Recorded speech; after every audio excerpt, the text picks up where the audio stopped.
করার লাগিয়া ঠিক আমরা গুলিস্তানে আসলে বড় ভাই আইসে কিছু কেনাকাটা করে তুলেছি। এই ভিডিওটার সাথে থাকবে বড় ভাই কি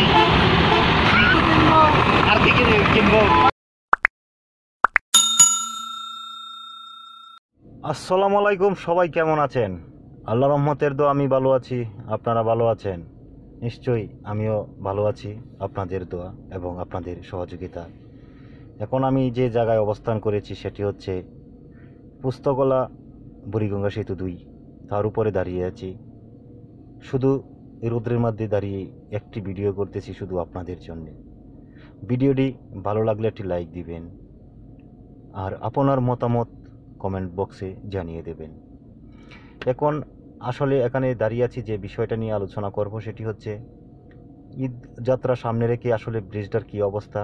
কিছুদিন আগে একটি ট্রলারে ওই লঞ্চ এসে একটা ফিলারে ধাক্কা দিয়েছিল, এই জন্যে আমরা এখানে দাঁড়াতে পেরেছি।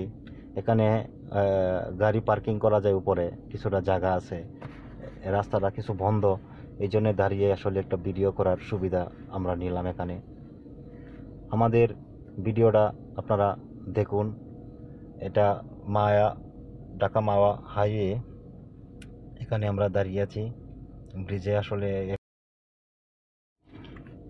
এখন আমরা বসে গেলাম, আসলে রোদের মধ্যে একটু রোজার দিন তো একটু কষ্ট লেগেছে, আসলে বসলাম, বসে একটু দেখতেছি যে আপনাদের সাথে কথা বলি, আপনাদের অবস্থা জানিয়ে দিচ্ছি। এখন দেখাবো আপনাদেরকে যে রাস্তাটা কেমন পাকা হয়ে গাড়ি গুড়ি চলতেছে, সেটি নিয়ে আলোচনা করতেছি আমরা এখন। আর ওই যে আমার পিছনে একটি গড় দেখতে পাচ্ছেন, এই গড়টি যে জায়গা ব্রিজটার নিচে ভেঙেছিল এটার উপরেই গড়টা তৈরি করা হয়েছে। এদিক দিয়ে গাড়ি গুড়ি এখন আর চলে না, সে তো লুট নিতে পারে না বলে। ওকে ভাই আলামিন, তুমি এখন গুলিস্তান চলে যাবা, তোমার সময় কমে গেছে, তুমি এখন যেতে পারো। দেখি তুমি আজকে গুলিস্তান থেকে কি কিনে নিয়ে আসো আমাদের জন্য।